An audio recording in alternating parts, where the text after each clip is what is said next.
Hello and welcome back to the channel, everybody.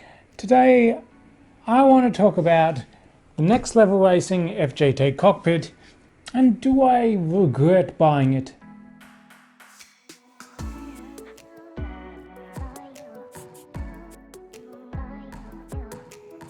To be honest, I thought I was done making videos about the Next Level Racing FGT cockpit, but I seem to be getting a lot of comments of late about the Next Level Racing FGT cockpit, so I thought maybe I'll do a video on it.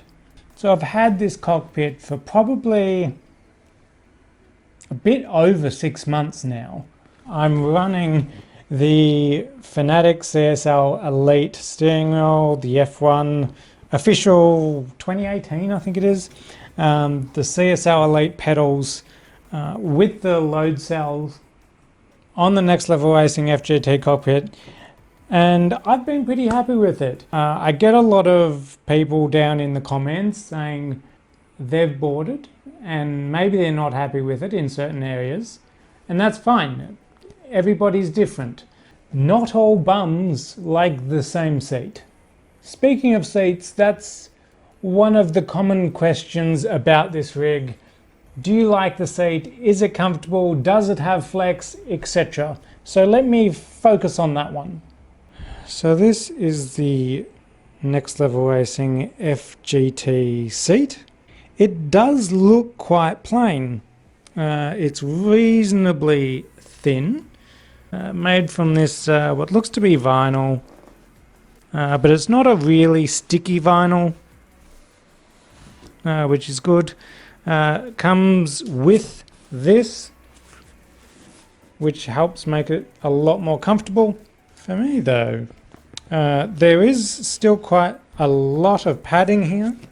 Yes, it doesn't have any bolsters or anything on the side, but amazingly it's still actually quite comfortable. That is something that I was worried about when I bought this. I wasn't sure I'd be comfortable in this seat, but I actually have been. I understand some people are not, but that really comes down to the personal preference, doesn't it? I've sat in here for literally hours and I have back problems and everything, and I just do not have an issue in this seat, in the Formula style seating position, which a lot of people seem to have the issue in the Formula style seating position, but I just don't. I'm 6 foot. Some cars and all that, I can have issues in their seats, but this one, I just don't.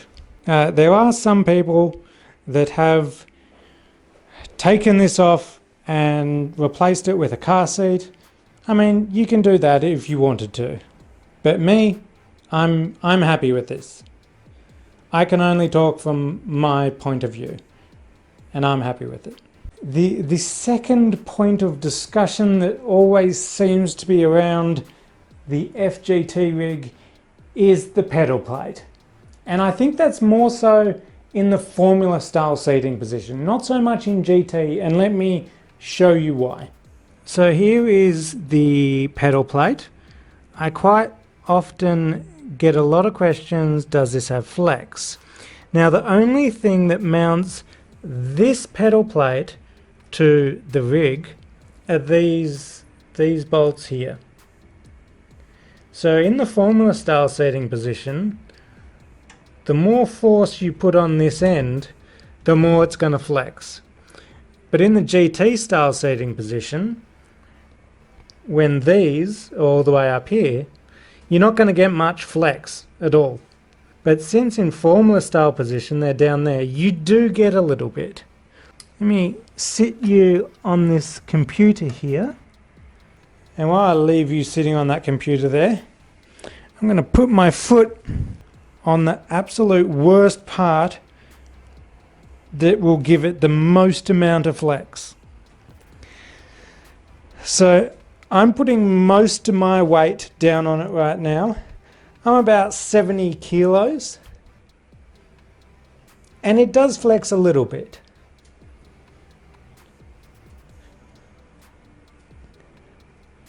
I reckon there's probably about no more than a centimetre of flex at the upper end. When you're in the middle of the pedal plate, which is all you really feel when you're in here, even though it's flexing by maybe half a centimetre to a centimetre at the end as I'm pushing there, me personally, I don't really feel that through the pedals that much. Obviously, the harder you got the load cell, the more it's going to flex. I don't seem to get too much. In saying that, with the way I have this mounted, I don't have it mounted fully up.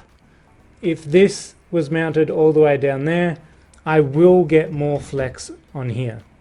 I hope that clears things up a little bit. They're the common complaints I get about this, the seat and the pedal plate. Some people say this seat flexes. Yes, it does a little bit. I don't notice it when I'm in the car.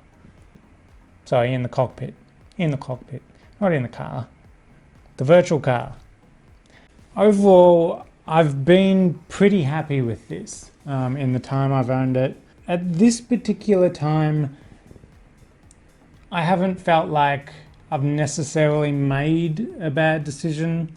At some points, I think, should I have spent that little bit more and gone the GT track?